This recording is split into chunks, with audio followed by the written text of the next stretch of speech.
그러면은 발표 진행하도록 하겠습니다. 네, 안녕하세요. 오늘 발표를 맡게 된 최윤경입니다. 저희 팀인 인지원, 최윤경, 양홍량, 박하이핑은 오늘 디자인 싱킹 수업에서 한국 거주 유학생의 부동산 문제 해결이라는 주제로 발표하도록 하겠습니다. 먼저 목차입니다. 우선 인터뷰를 토대로 도출한 인사이트, MVPG를 말씀드리고, 인사이트로 도출한 페르소나에 대해서 설명하도록 하겠습니다.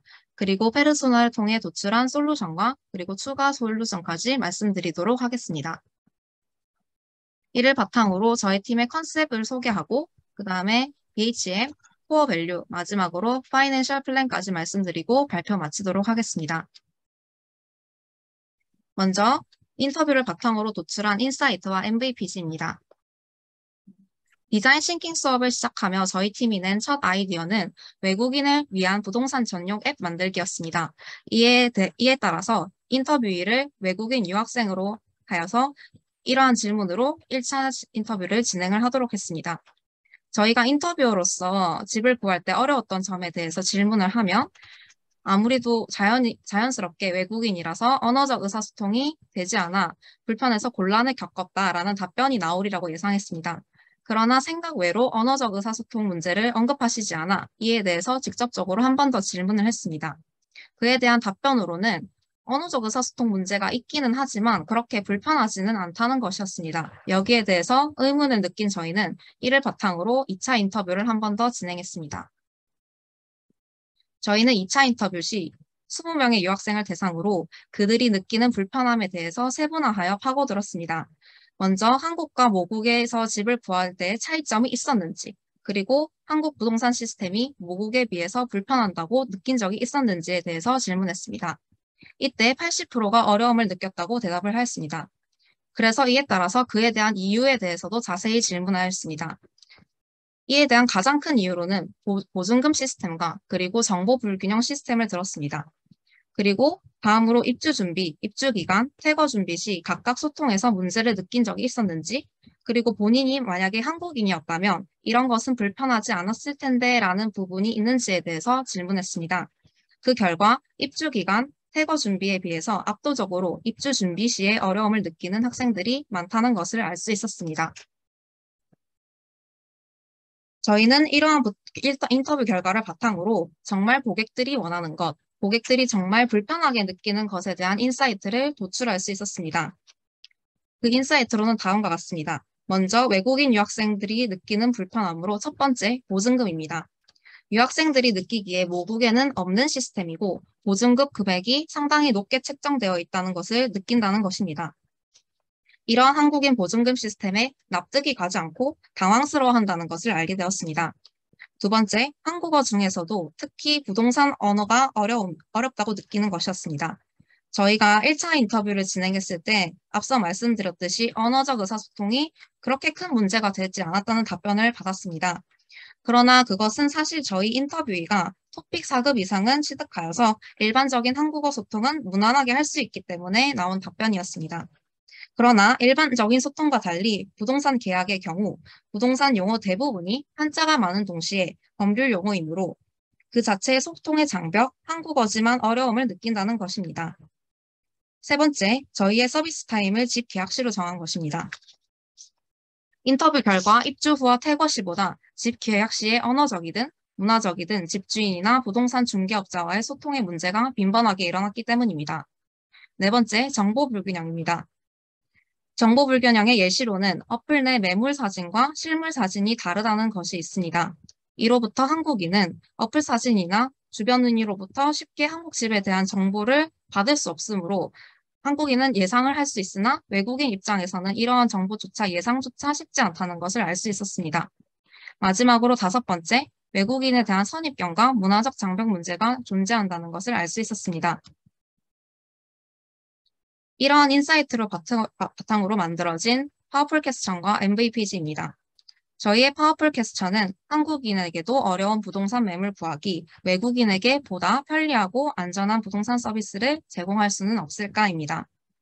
저희의 미션은 유학생들이 어려워하는 소통을 통해 유학생이 진정으로 원하는 집을 찾아주는 것으로 정했습니다.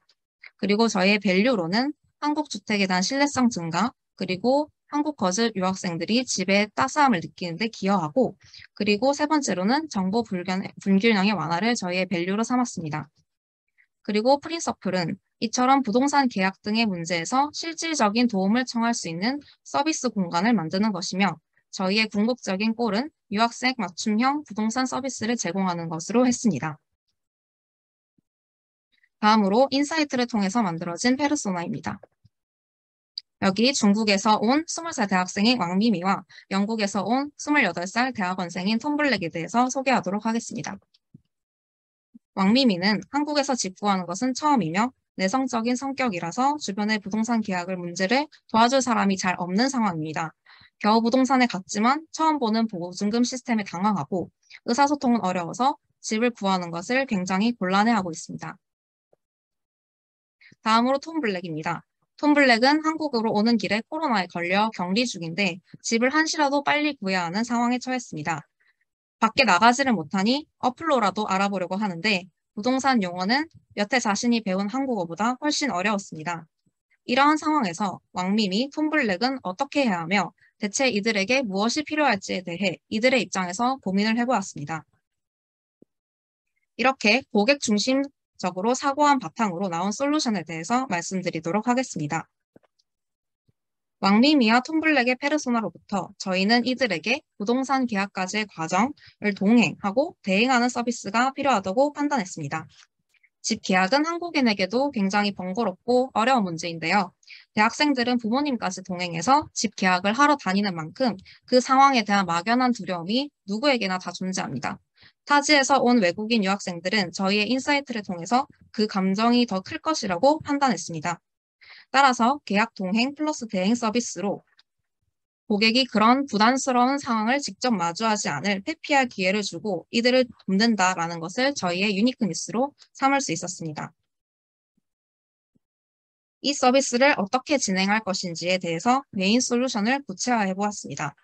먼저 저희는 서비스 신청을 인스타그램이나 저희가 만든 홈페이지 또는 오프라인 사무실에서 받고 동행 혹은 대행 서비스 중에 무엇을 선택할지 잠시만요.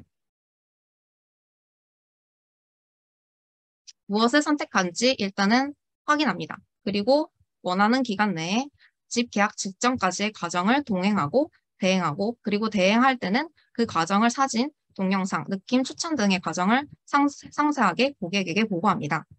그리고 집을 계약하는 시점에서는 계약서를 작성할 때 직원이 같이 있으면서 애로사항을 해결할 수도 있습니다.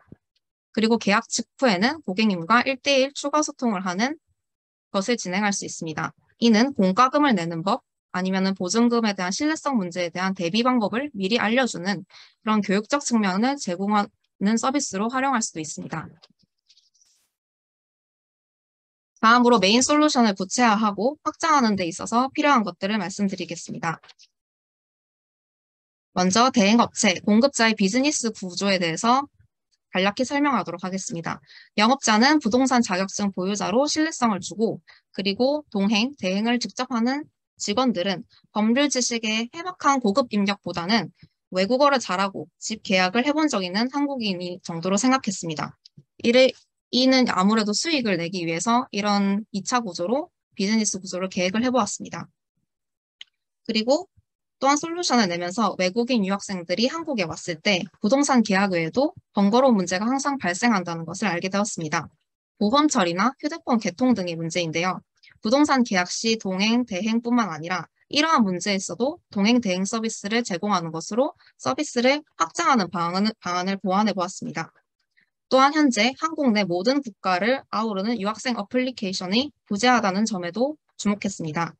저희가 처음 사업을 시작할 때는 비용의 문제로 어플을 시작하기보다는 인스타그램 등의 채널로 시작할 생각인데요.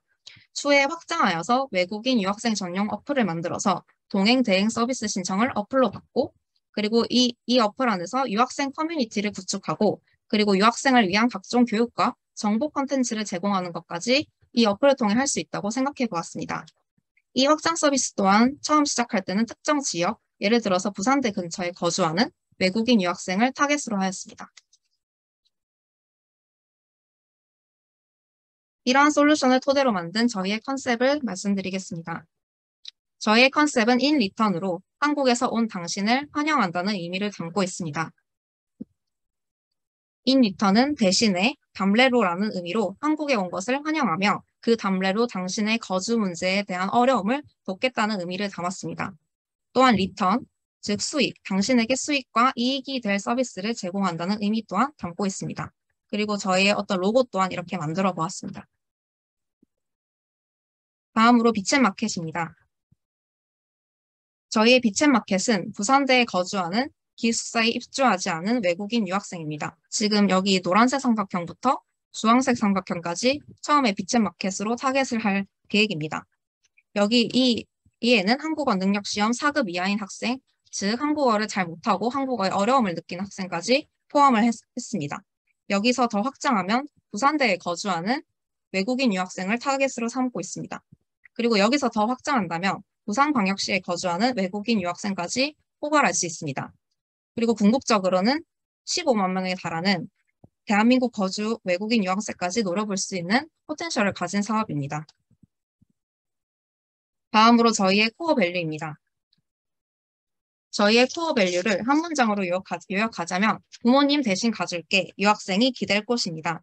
이처럼 저희가 제공하는 동행 대행 서비스는 타 부동산 중개 어플에 비해서 커스터마이징과 신뢰성의 측면에서 경쟁 우위를 점할 수 있습니다. 먼저 커스터마이징에 대해서 설명하도록 하겠습니다. 동행, 대행 서비스를 제공함으로써 외국인 유학생 개개인 특성에 맞게 그리고 개개인이 원하는 부동산을 계약하는데 이러한 타사에 비해서 실질적인 도움을 줄 수 있다는 점에서 고객 맞춤, 즉 커스터마이징이 높다고 판단했습니다. 다음으로 신뢰성입니다. 함께 동행 그리고 함께 대행으로 부동산 서비스를 제공하면서 유학생들로 하여금 한국 주택에 대한 신뢰성을 제고할 수 있을 것입니다. 이처럼 저희의 서비스 1리터는 커스터마이징 그리고 신뢰성의 측면에서 경쟁 우위를 점할 수 있을 것입니다. 다음으로는 파이낸셜 플랜입니다. 저희는 파이낸셜 플랜을 세우면서 첫 번째로 부산 혹은 서울까지 지역을 확장, 그리고 둘째로는 부동산 계약 외 보험이라든지 아니면 휴대폰 개통 등 다양한 서비스를 동행과 대행으로 확장한다. 이런 두 가지의 여부가 이 사업의 지속을 결정하는 중요 요소라는 것을 알 수 있었습니다. 왜냐하면 외국인 유학생 수 자체의 파이가 그렇게 많지가 않고 또 그 절반은 아무래도 기숙사에 거주하다 보니 손익분기점을 넘기 위해서는 첫 번째로 서비스 확장, 그리고 두 번째로는 지역 확장이 필요하다는 것을 알 수 있었습니다. 그래서 먼저 사업 5년 타임라인 안에서 6개월 뒤에는 인리턴 어플을 출시하고 그리고 2년 뒤에는 유학생 통합 어플, 즉 부동산 계약 외에도 보험 등 동행 대행 서비스를 그리고 정보를 제공하는 커뮤니티 어플로 확장합니다. 그리고 여기까지는 포지티브, 네거티브, 내추럴 시나리오가 모두 같습니다. 그리고 사업 시작 후 3년부터는 달라지는데요. 이 사업 시작 후 3년 뒤부터 포지티브와 내추럴 시나리오의 경우 3년 후에는 타겟 지역을 부산으로 확장합니다. 반면 네거티브 시나리오에서는 지역 확장이 실패하는 경우를 생각해 보았습니다. 그리고 사업 시작 후 4년 뒤 포지티브 시나리오의 경우에는 서비스 지역을 서울까지 확장하는 데 성공합니다. 그러나 내추럴 시나리오에서는 부산에서 시작한 사업이다 보니까 수도권까지 확장되기 어려운 현실을 고려해야 해서 지역을 서울로 확장한 것은 실패한다고 가정하고 파이낸셜 플랜을 짜보았습니다. 먼저 포지티브 시나리오의 경우입니다. 이것은 지역 확장, 서비스 확장 모두 성공적으로 한 경우고 그리고 코로나가 풀리고 그리고 변이 바이러스가 등장하지 않아서 유학생들이 한국에 많이 유입한다는 가정까지 다 포함해서 계산을 한 결과입니다. 이처럼 사업 시작 후 3년 뒤에는 손익분기점을 넘어가면서 J커브를 그리는 것을 확인할 수 있습니다. 여기서 완만한 J커브가 아닌 꺾인 곡선을 그리는 것을 확인할 수가 있는데요. 이것은 서비스 확장을 했지만 부동산 동행, 대행 서비스가 메인이라는 가정을 하고 다만 부동산 계약, 동행, 대행 서비스 특징상 아무래도 부동산은 방학에 수요자가 몰리기 때문에 그것을 고려한 결과로 이렇게 꺾인 곡선을 그리는 것을 확인할 수 있었습니다. 다음에는 네거티브 시나리오입니다. 부산대에서 부산으로까지 그 지역 확장을 실패한 경우인데요. 이때는 끝없이 그래프가 밑으로 내려가는 것을 확인하실 수 있습니다. 지역 확장이 실패하면 이 사업은 존속할 수 없다는 것을 확인했고요. 아무래도 확장을 해야 이 사업이 존속이 가능하다는 것을 알 수 있었습니다. 마지막으로 내추럴 시나리오입니다. 사업 시작 후 5년 뒤 부산까지는 지역 확장을 하고 활발한 서비스 확장 또한 성공했으나 서울까지는 확장에 성공하지 못하고 이 이후에도 서울까지는 확장을 보장할 수 없는 경우입니다. 이 또한 파지티브 시나리오와 마찬가지로 사업 시작 3년 후에는 손익분기점을 넘는 것을 확인할 수 있고 이 또한 수익이 어느 정도 나는 것을 확인할 수 있기 때문에 부산 확장까지만 성공한 경우에도 어느 정도는 가능한 사업이다라는 결론을 내릴 수 있었습니다. 이상입니다. 발표 공유해 주셔서 감사합니다. 네.